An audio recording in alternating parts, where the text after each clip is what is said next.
What if I told you one of TV's most beloved firefighters is about to walk away from the scene? Picture this, a seasoned chief, mid-career, standing at a crossroads where every decision feels like a ticking time bomb. That's exactly what's happening with Dermot Mulroney's exit from Chicago Fire. Now, I'm not here to spoil plot twists, but let's talk about why this feels like the end of an era. Mulroney's character, Chief Dom Pascal, wasn't just another firefighter, he was the emotional anchor of the show's later seasons. His exit isn't just a casting change, it's a seismic shift in the show's DNA.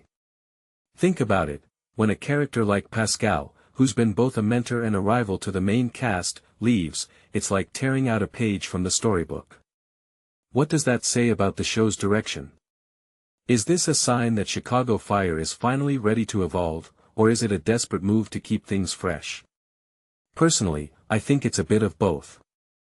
The show's been running for 14 seasons, and sometimes, even the most loyal fans need a jolt of new energy. But let's not forget, this isn't just about the character. It's about the actor. Mulroney's been juggling Chicago Fire with The Hunting Wives, and now he's wrapping up that project too. How does that balance work? It's like trying to run 2 marathons at once. And yet, he's managed to keep both stories alive. That's impressive, but it also raises a question: how much can one actor carry before the weight becomes too much? I mean, even the most dedicated performers have limits. Now, here's where things get interesting.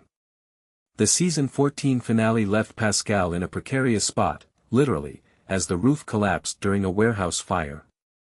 That's not just a dramatic flourish, it's a narrative masterstroke. By leaving him on the outside, the show creates a built-in reason for his exit. But what's the bigger picture here? This isn't just about one actor's schedule. It's part of a trend.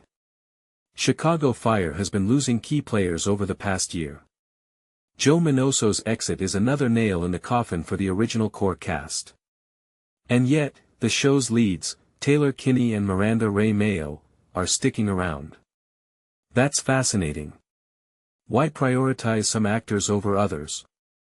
Is it about chemistry? Legacy? Or maybe it's a business decision? The showrunners are changing too, which adds another layer of uncertainty.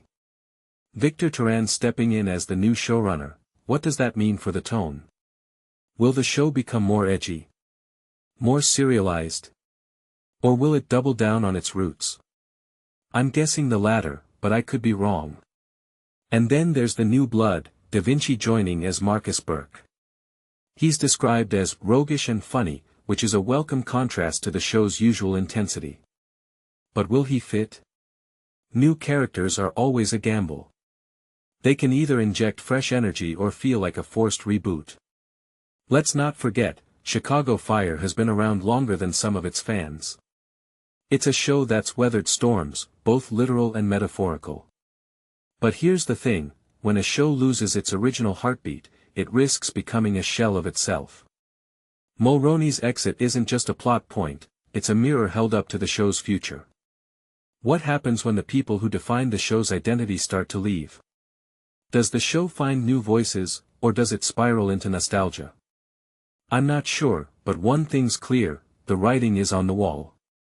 Whether you're a die-hard fan or a casual viewer, this is a moment worth paying attention to.